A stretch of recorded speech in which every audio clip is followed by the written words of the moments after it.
So Devika, మామూలుగా మనం ఇప్పుడు ఆల్రెడీ 'రాజమౌళి' అంటే కొన్ని సినిమాలని మనకు తెలుసు. అవును. అందులో ఒక డిఫరెంట్ ఫిల్మ్ ఒకటుంటదనమాట. డిఫరెంట్ అంటే ఎలా అంటే కామెడీ అండ్ యాక్షన్. యాహ్! నీకెవరైనా మైండ్‌లో స్ట్రైక్ అయ్యారా?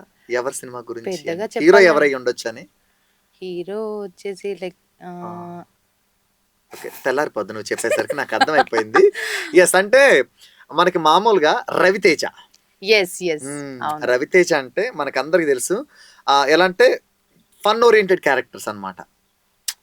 అవును. ఆల్మోస్ట్ హీరోయిన్ వెంట పడుతూ ఆ అవునవును. టైప్ ఆఫ్ క్యారెక్టర్సే ప్లే చేసిన 'రవితేజతో' 'విక్రమార్కుడు' అనే ఒక పవర్‌ఫుల్ మూవీ ఓహ్! మన అది అసలు మామూలు గాదు. రాజమౌళి 'రాజమౌళి' తీశారనమాట. అవును. సో, నీకు ఐడియా ఉండే ఉంటది.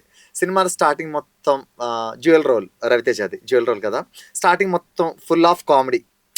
లేడీస్‌తో ఫైటింగ్ గాని, అంటే అది అవునవును. ఫైటింగ్ అని కాదు అసలది మామూలుగా ఉండదు ఫైట్ కదా! దాంట్లో అది అది ఆ నిజంగా. సీన్ జస్ట్ మనం తలుచుకుంటేనే చాలా విపరీతమైన కామెడీ ఉంటది. కామెడీ. అండ్ అలాగే మన 'రవితేజ' అండ్ 'బ్రహ్మానందం' వీళ్ళిద్దరు కాంబినేషన్‌లో వస్తున్న కామెడీ గాని, 2 ఎలా ఉంటాయంటే నిజంగా డైరెక్టర్ బ్యాలెన్స్ చేయడం చూడు. ఫస్ట్ హాఫ్‌లో చిన్న 'రవితేజ'తో అవును. కామెడీ.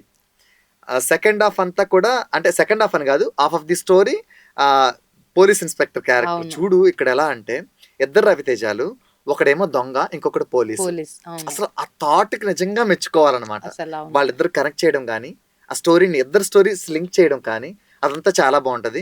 సో, ఆ యాక్షన్ స్టోరీ గురించి తర్వాత మాట్లాడదాం. మనం తప్పకుండా. ఒక్కసారి ఈ ఫైట్, లేడీస్‌తో ఫైట్ సీన్ ఉంది గదా! అవును. ఆ సీన్ ఒక్కసారి చూద్దాం.